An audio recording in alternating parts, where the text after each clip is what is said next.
Hello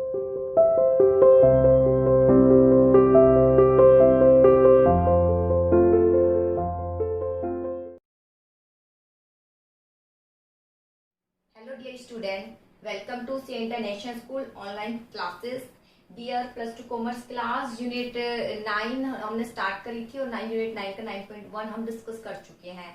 आज हम discuss करेंगे 9.2 कैपिटल स्ट्रक्चर। ठीक है, क्योंकि हमने फाइनेंसिंग प्लानिंग पढ़ लिया है, फाइनेंस से डिसीजन क्या है वो पढ़ लिया है। अब एक स्ट्रक्चर बनाएंगे हम। स्ट्रक्चर मीन्स कैपिटल कहाँ से किस सोर्स से हमें लेनी है। अब ये स्ट्रक्चर बनाएंगे। हम ये डिस्कस कर चुके हैं कि कितने फाइनेंस की हमें जरूरत है और हम ये भी डिस्कस कर चुके हैं ये किस फाइनेंस से लेंगे। अब ये स्ट्रक्चर यही डिटरमाइन किया करेगा कि किस फाइनेंस से कितने प्रोपोर्शन में आप मनी लोगे। ठीक है, उसके कितने फायदे हैं ये सब हम डिस्कस करेंगे आज कैपिटल स्ट्रक्चर के अंतर्गत, जो कि यूनिट 9 का 9.2 लेसन है। ठीक है, तो चलिए देखते हैं कैपिटल स्ट्रक्चर क्या है।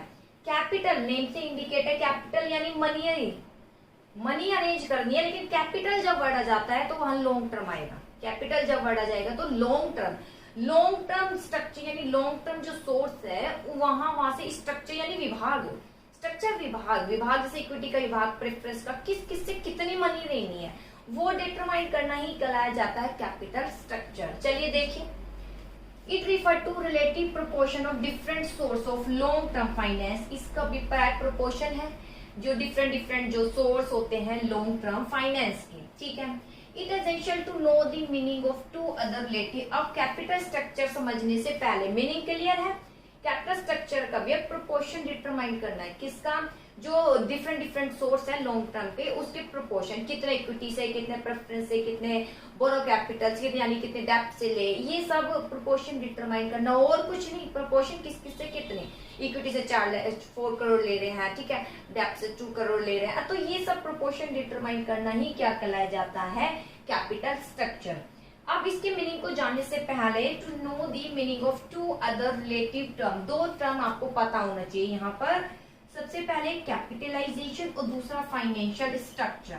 तो यहाँ आपको पता होना चाहिए कैपिटलाइजेशन। बेटा कैपिटलाइजेशन, कैपिटल आ गया तो इसमें से लॉन्ग टर्म से रिलेटेड है। ठीक है, कैपिटलाइजेशन यानी टोटल लॉन्ग टर्म से कितना फाइनेंस हमें चाहिए वही है कैपिटलाइजेशन। ठीक है, में से टोटल जैसे 9 करोड़ चाहिए हमें लॉन्ग टर्म से, तो वो कैपिटलाइजेशन, ये मैं पहले भी बता चुकी हूँ। फाइनेंशियल स्ट्रक्चर, ये तो बेटा फाइनेंस आया है, तो फाइनेंस स्ट्रक्चर ही फाइनेंस का स्ट्रक्चर बनाना। फाइनेंस किस से लोगे, तो लेने के तो 2 सोर्स है, लॉन्ग टर्म भी और शॉर्ट टर्म भी, तो दोनों का जब हम कंबाइन कर देते हैं तो वो कहलाया जाता है फाइनेंशियल स्ट्रक्चर। जब कैपिटल आ जाए तो इट मींस लोन से है, फाइनेंशियल आ जाए तो फाइनेंस ही तो है। फाइनेंस तो ये इंडिकेट ही नहीं किससे करना है, तो फाइनेंस को 2 सोर्स है, लॉन्ग टर्म और शॉर्ट टर्म, यानी दोनों को अपना प्रोपोर्शन बना रहे हैं, वो कहलाया जाता है फाइनेंशियल स्ट्रक्चर। चलिए देखते हैं आगे। A company require finance to run its business following source.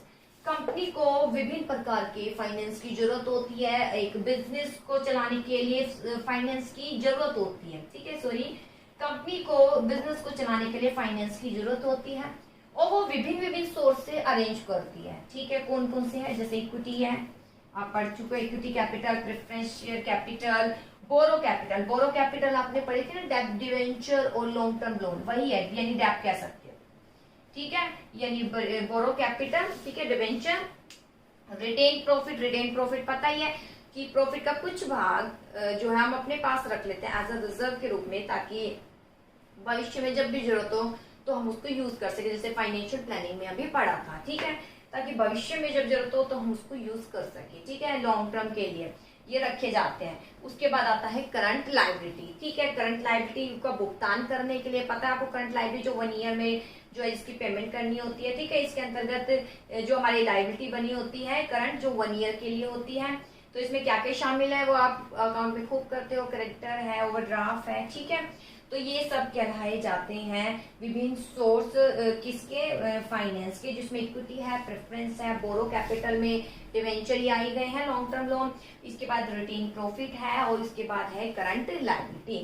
ठीक है, तो ये सभी सोर्स कहलाए जाते हैं एक स्ट्रक्चर। तो ये सब फाइनेंस में आ जाएंगे, क्योंकि फाइनेंस इन सबसे ले सकते हैं, लेकिन कैपिटलाइजेशन जब यहाँ तक शामिल करेंगे, बस ये लॉन्ग टर्म तक, यहाँ लॉन्ग टर्म तक है, तो ये कहलाया जाएगा कैपिटलाइजेशन स्ट्रक्चर। चलिए इसको और हम आगे डिस्कस करेंगे। देखें कि इसको आगे जो है हम डिस्कस करते हैं, जैसे कि आपके इसमें दिया हुआ एक क्वेश्चन, एक इलस्ट्रेशन छोटी सी गिवन है उसके थ्रू कि कैसे इस टर्म को हम समझेंगे। देखिए, हाँ जी, सबसे पहले है सोर्स ऑफ कैपिटल। सोर्स कौन कौन से हैं?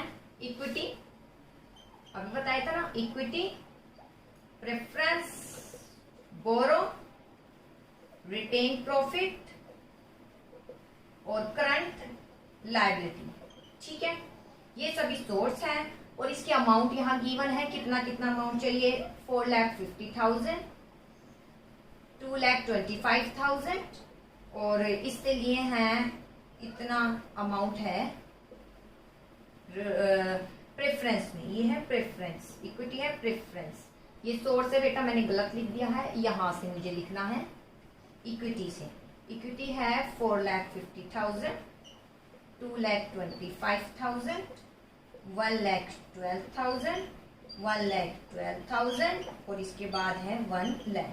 ये गिवन है, ये समझाने के लिए दिया है बेटा, इसमें किस तरीके से आप डिटरमाइन करेंगे कि क्या है financial structure, capitalisation, capital structure क्या है, ये है। ठीक है, इसके बाद है परसेंटेज ऑफ टोटल कैपिटल। ठीक है, परसेंटेज कैसे निकालते बेटा? दिस अपॉन दिस मल्टीप्लाई आ गया 100, 4,50,000 अपॉन 10 लाख मल्टीप्लाई 100। देखिए काट दीजिए, कट करेंगे तो ये आ जाएगा यहाँ पर 45।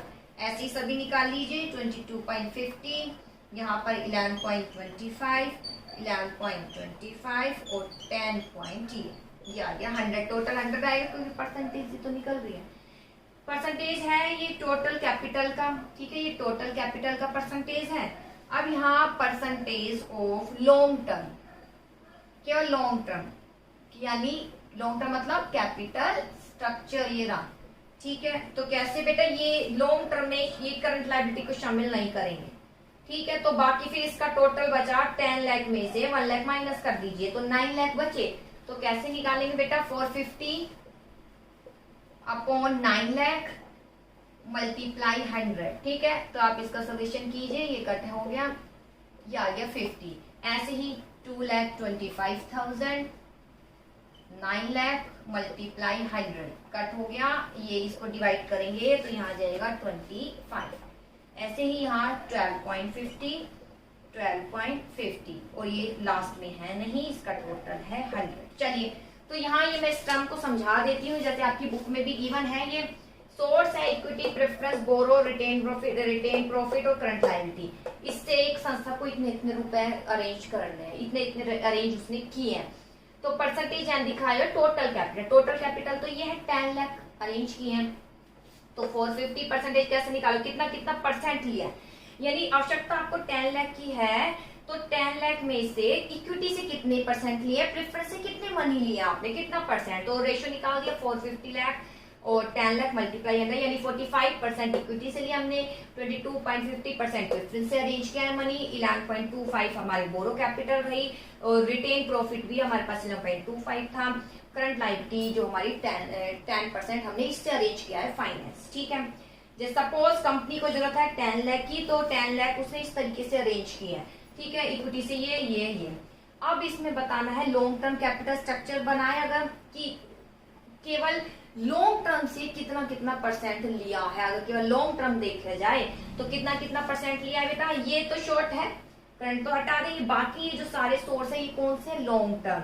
इन सबका एडिशन करेंगे तो 9 लाख आएगा, इन सबका एडिशन करेंगे तो 9 लाख आएगा। तो आप परसेंटेज निकालिए लॉन्ग टर्म कैपिटल स्ट्रक्चर के परसेंटेज में शॉर्ट टर्म नहीं होना चाहिए। ये करंट लायबिलिटी तो शॉर्ट टर्म आ गई, इसको एक्सक्लूड कर दीजिए, बाकी सबका टोटल करेंगे तो ये क्या शो करेगा? ये परसेंटेज क्या शो कर रहा है कि कितना परसेंट लॉन्ग टर्म से अरेंज किया है। 10% को छोड़कर बाकी सारा परसेंट किससे अरेंज किया है? लॉन्ग टर्म सोर्स से। कंपनी ने 10 लाख की जरूरत थी, 10 लाख की, और उसमें से 10% को छोड़कर बाकी सारा परसेंट किसके द्वारा अरेंज किया गया है? Long term. तो इसका अलग से परसेंट निकाल लेंगे, कितना परसेंट है। ठीक है, तो 450 इन सब का टोटल करेंगे तो 9 लाख मल्टीप्लाई 100 यानी लॉन्ग टर्म का 50%, अगर केवल लॉन्ग टर्म ही देखा जाए, ठीक है, लॉन्ग टर्म यानी 9 लाख लॉन्ग टर्म से लिए गए हैं तो उसका 50% इक्विटी से लिया है, 25% प्रेफरेंस से अरेंज हुआ है, 12.50 बोरो से, 12.50 किससे, रिटेन प्रॉफिट से। अब यहाँ ये टर्म इसलिए गिवन है ताकि कुछ आपको एक महत्वपूर्ण टर्म बता दे। देखिए कौन कौन सी। It is liability of the liability side of company balance sheet is aggregate is 10 lakh. Liability side में अगर हम देखें तो 10 लाख गिवन है। आगे percentage of different finance source show, percentage यहाँ गिवन है 45 ये something. It is called financial structure. इसको क्या बोलेंगे इन सबको, फाइनेंशियल स्ट्रक्चर। इसको क्या बोलेंगे, फाइनेंशियल स्ट्रक्चर। मैं इससे पहले भी मीनिंग क्लियर कर चुकी हूँ। फाइनेंशियल स्ट्रक्चर यानी फाइनेंस का स्ट्रक्चर। फाइनेंस किस किस से लिया, अब ये मैटर नहीं करता वो लॉन्ग टर्म है या शॉर्ट, ये केवल फाइनेंस है। तो फाइनेंस शॉर्ट से भी अरेंज किया जाता है, लॉन्ग से भी, तो इन सब का जो प्रोपोर्शन है ये कहलाया जाता है फाइनेंशियल स्ट्रक्चर। चलिए तो आगे ये क्या होगा ये भी मैं बता चुकी हूँ। देखिए if current liability are subtract, अब इस करंट लायबिलिटी को इसमें से माइनस कर दो फाइनेंशियल स्ट्रक्चर में से, तो क्या बन जाएगा, कैपिटल स्ट्रक्चर बन जाएगा वो, ठीक है। तो 9 lakh will be called capitalisation. तो 9 लाख जो बचेगा, टोटल 10 लाख है, फाइनेंशियल स्ट्रक्चर 10 लाख, यानी 10 लाख की जरूरत है जिसमें 1 लाख किससे लिए गए हैं, करंट लायबिलिटी। इसको एक्सक्लूड कर दे तो 9 लाख जो है वो कैपिटलाइजेशन है। वो क्या है, कैपिटलाइजेशन, यानी पूंजी, कितनी पूंजी लॉन्ग टर्म से ली है वो है कैपिटलाइजेशन, जो 9 लाख है, ठीक है। जो मैं बार बार बताती हूँ कि ये कैपिटल, यही तो एक स्ट्रक्चर है, बस ये 9 लाख को हम डिवाइड करने की किससे कितना कितना, वो एक स्ट्रक्चर अलग अलग आ गया और ये पूरा टोटल 9 लाख क्या आ गया, कैपिटलाइजेशन। जैसे मैंने बताया था पीछे फाइनेंशियल प्लान में कैपिटलाइजेशन पॉलिसी, कितना लॉन्ग टर्म से लेना है, पहले टोटल अरेंज कीजिए, फिर कैपिटल स्ट्रक्चर किस किस से कितना लेंगे, इक्विटी से कितना, प्रेफरेंस से, ये सब, ठीक है। तो इसे बोलेंगे capitalisation. Percentage of different source of capitalisation, जो परसेंटेज हमने बनाया है कैपिटलाइजेशन का, निम्नलिखित 50 ये गिवन है, ठीक है। Relative proportion different source of capitalisation is called capital structure. इसे बोलेंगे कैपिटल स्ट्रक्चर। इसे क्या बोलेंगे, कैपिटल स्ट्रक्चर। इसे बोलेंगे फाइनेंशियल स्ट्रक्चर, क्योंकि फाइनेंस है, चाहे वो लॉन्ग टर्म से है चाहे वो शॉर्ट टर्म से है, वो बताया गया है। यहाँ पर बताया गया है लॉन्ग टर्म का, क्या बताया गया है, लॉन्ग टर्म का बताया गया है कि कितना कितना रेशियो है। तो पूरा जो 9 लाख हमने लॉन्ग टर्म से लिया उसे कैपिटलाइजेशन, उस कैपिटलाइजेशन को किस किस से अरेंज किया, 9 लाख ऐड करने पर ही तो आया होगा डिजिट को, तो 9 लाख इन सब डिजिट को ऐड करने पर आया, तो ये अलग अलग जो डिजिट है यानी इतना इतना रेशियो जो लिया है वो क्या कहलाया जाएगा, कैपिटल स्ट्रक्चर, ठीक है बेटा। अब इसके बाद दिया है following information gather from above details से हम निम्नलिखित इंफॉर्मेशन प्राप्त करते हैं। सबसे पहले फाइनेंशियल स्ट्रक्चर, अब वही जो मैंने बात बताई यहाँ गिवन है, देखिए इट रिफर टू कंपोजिशन, ये कंपोजिशन है, क्या composition, liability side of balance sheet, balance sheet का कंपोजिशन है। इसमें इंक्लूड है long term short term source, जो फाइनेंशियल स्ट्रक्चर है इसमें long term plus short term दोनों ही सोर्स क्या है, शामिल है फाइनेंशियल स्ट्रक्चर, लेकिन कैपिटल स्ट्रक्चर में केवल लॉन्ग टर्म ही है। इसके बाद आता है कैपिटलाइजेशन, जब लॉन्ग टर्म की इसका अभिप्राय एग्रीगेट है, कैपिटलाइजेशन यानी एग्रीगेट है लॉन्ग टर्म सोर्स का, ठीक है। दूसरे शब्दों में अगर short term capital source are excluded from financial structure, अगर शॉर्ट टर्म सोर्स यानी करंट लायबिलिटी को फाइनेंशियल स्ट्रक्चर में से माइनस कर देते हैं तो हमारे पास क्या बचता है, कैपिटलाइजेशन। इसके बाद कैपिटल स्ट्रक्चर, कुछ नहीं, अब ये कैपिटलाइजेशन 9 लाख किस किस से लिए हैं, इक्विटी से 450, इससे ये लिए हैं, ये जो अलग अलग रेशियो बनेगा ये है capital structure. It referred to relative proportion of different source of long-term capital. With regard to relation between capitalization, capital structure, it can be said that capitalization is the quantitative aspect.